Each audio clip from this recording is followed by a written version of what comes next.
questions by hurriedly, and they are doing the derivation, and when they are not getting the marks, they are thinking that the answers are not checked correctly, right?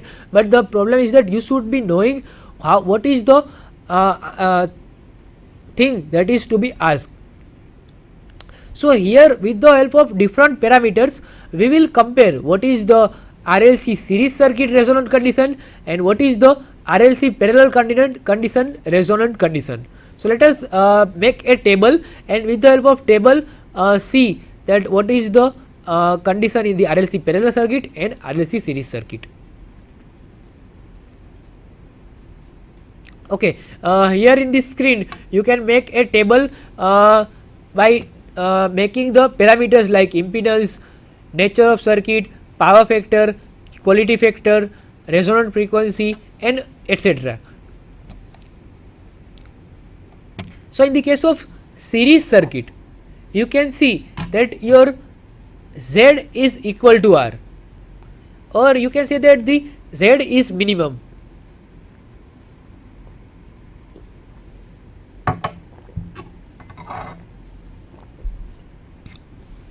While in the parallel circuit, you can see that Z is, you can find out by the formula L divided by CR, because in the parallel circuit there are two paths.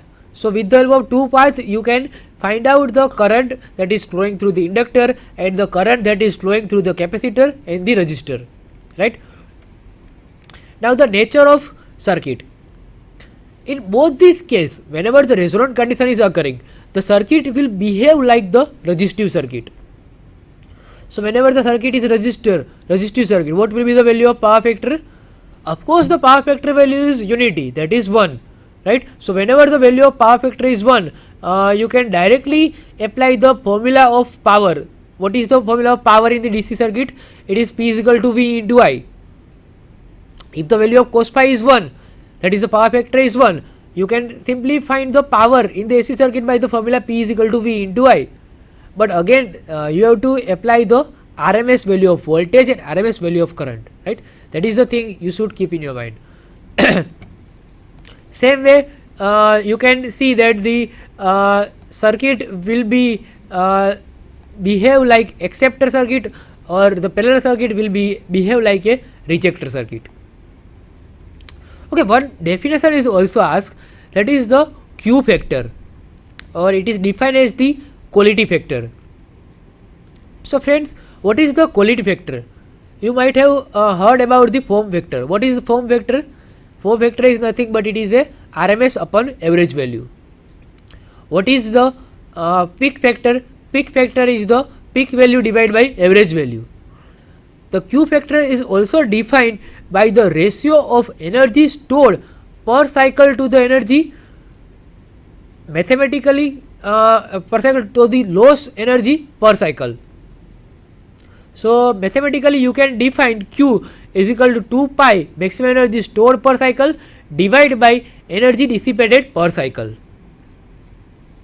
Now the next question is, again it is a theorem from the three-phase system. See, in the three-phase system, a balanced three-phase supply is given, and it is having a star connected load.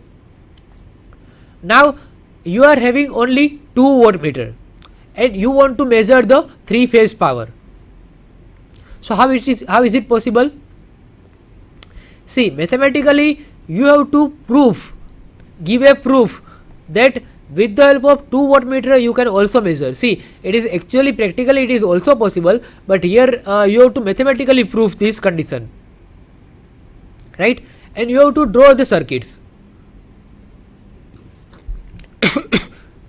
After drawing the circuit, you have to define what is the merits and demerits. That is, what are the advantage of 2 wattmeter method over 3 wattmeter method, and what are the advantage of 2 wattmeter method over single wattmeter method. See, here you are having a three-phase system, but you have to measure the power that is consumed by the total circuit with the help of 2 wattmeter only. So let us first see the 2 wattmeter method circuit. This is the actual circuit diagram of 2 wattmeter method. this is my R phase, this is my Y phase, and this is my B phase, and this is my star connected load, that is R, Y and B. Here you have to consider that this is my R, this is my Y phase, and this is my B phase. And here you are showing the voltmeter W1 and W2. See, this is not a inductor and capacitor, mind well. It is a current coil and potential coil. So, as you know that in the voltmeter the current coil is used to measure the current, and the potential coil is used to measure the voltage that is flowing through the phase, right? So how you will do the connection of this two voltmeter in the three phase system so that you can find out the total power? So this is the circuit you have to draw for the 2 voltmeter method.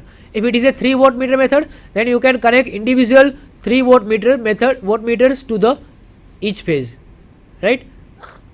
Now let us see how we can prove that this 2 voltmeter method reading is equivalent to the total power that is consumed by the circuit. So with the phasor diagram, phasor method, you can mathematically prove that VRB is nothing but the VR minus VB.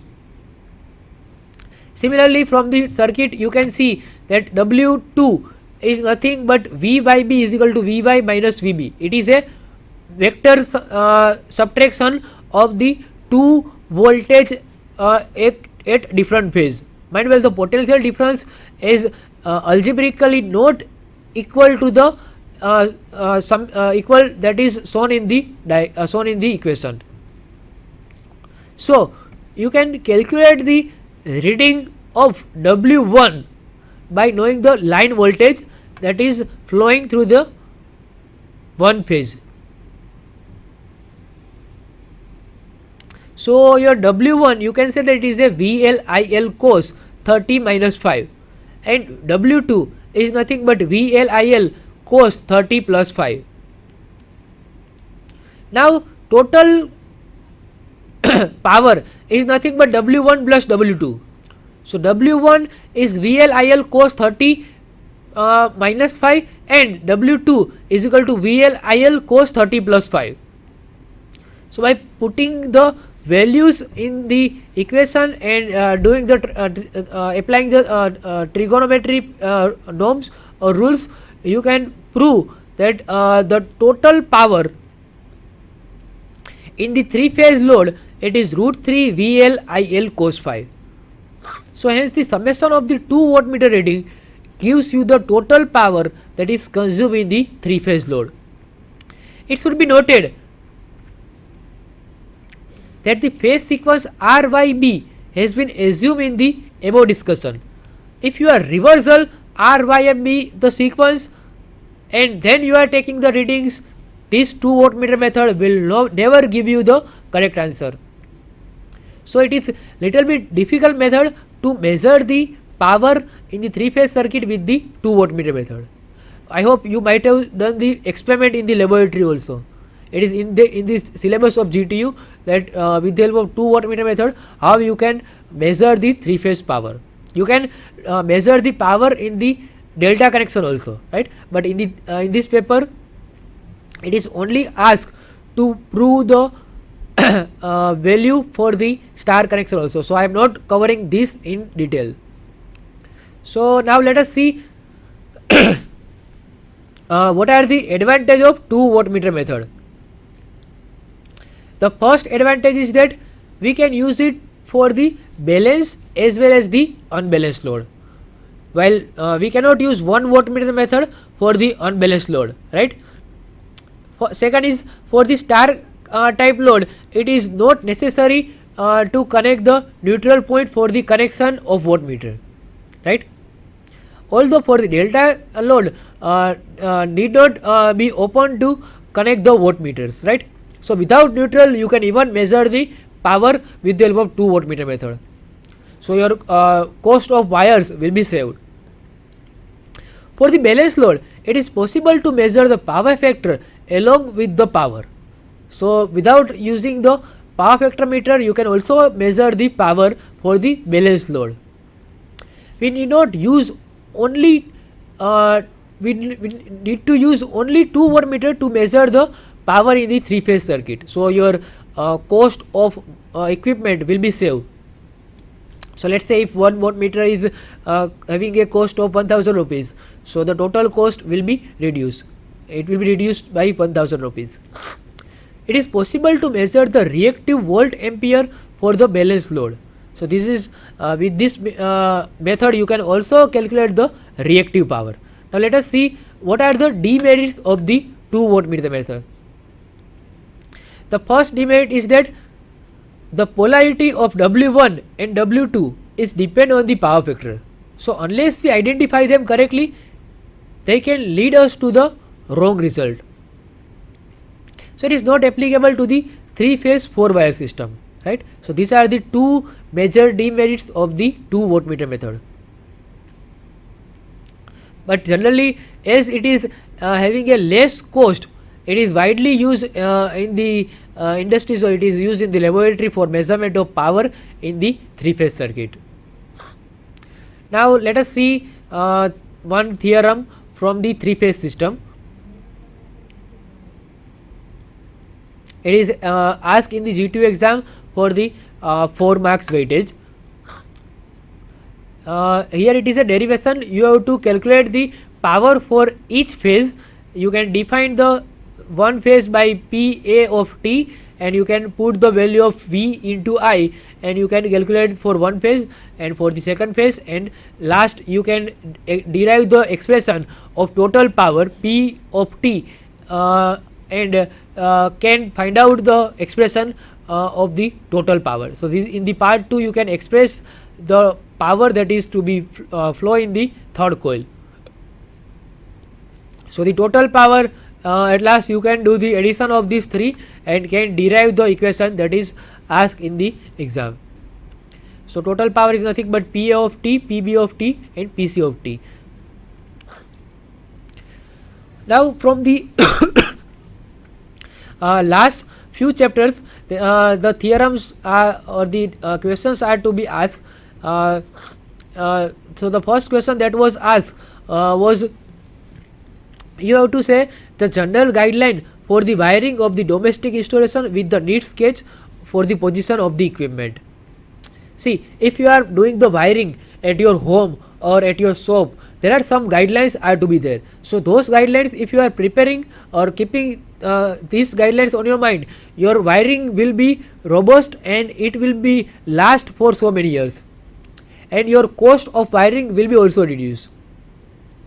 So IEC has given some guidelines, so we have to follow these guidelines, and based on that we have to do the electrical wiring. So let us see the general guidelines of the electrical wiring quickly. So first guideline is that we should be first knowing what is wiring. So wiring definition is simple. It is a network of wires connecting various accessories for distribution of electrical energy from the supplier meter to the various numerical electrical device. For example, in your home you are connecting lamp, fan, television and many more devices. So you have to see wiring you are doing from the supplier, that is from the power plant, from the distribution transformer to your home. So first guideline is that energy meter and main switchboard must be installed near each other, right? Second is place of energy meter should be easily accessible and protected from the rain and mechanical damage. All wires and cables should be as per the load requirement and standard. Wires used in bathroom should be waterproof. Every sub-circuit should be start from the main distribution board. There should be a circuit breaker for a fuse type link that is to be switched in each live wire and the conductor supply. And there are also some guidelines. Now let us see the diagrams. In this diagram you can see that a single phase 2-wire domestic system is used, where an energy meter is to be connected with the main switch, and the main switch is to be connected with the other loads like television, fan, etc. And in this diagram also it is showing a single phase energy meter, how the energy meter you can connect at your home, which are the precautions or which how you can connect this at your home. So domestic wiring includes this places in which you have to do the wiring. So there are some factors that you should consider, that is safety, accessibility, maintenance, cost, so that you can do the effective wiring. Now let us see the last but not least question. It is the construction of the cable. See, if you can observe the wires and cables, then you can see that the cable are having certain layers. If you open the cable, you can see that the first layer of the cable is the conductor layer. What is the function of conductor layer? Conductor layer function is to carry the current. What is the second layer? It is a strain seal. Strain seal function is to protect the insulation from the ionizer. The third layer is the insulation layer. It will contain the voltage. Second layer is the semiconducting layer. It will protect the protect from the ionizer. Fifth is the metallic seal. It will confine the dielectric field. And the last layer of the cable is the jacket. So it will be create a external physical protection to the cable. So when we are seeing any cable, we cannot identify with the wires, right? So these are the different layers in the cables. Now there are some different types of illumination schemes are there, like direct scheme, indirect scheme, semi-direct scheme. So direct lighting scheme, we can say that it is consuming 80% of the light. As the name says, it is having a direct lighting system. Indirect system is consuming 80% in the upward, and the downward is remaining 10%. Semi-indirect lighting system is, we can say that it is given upward 30% and downward 45%. And semi-indirect system and general diffuse system are also there for the illumination. So these are the references which I have referred for the study for prepare the solution of the May-June 2011 paper. Thank you very much for attending the session. I would like to say that if you have any doubt, you can send me an email to my email ID. I will give you the reply of the answer. One or two questions are not covered due to the certain time duration in this session. So you can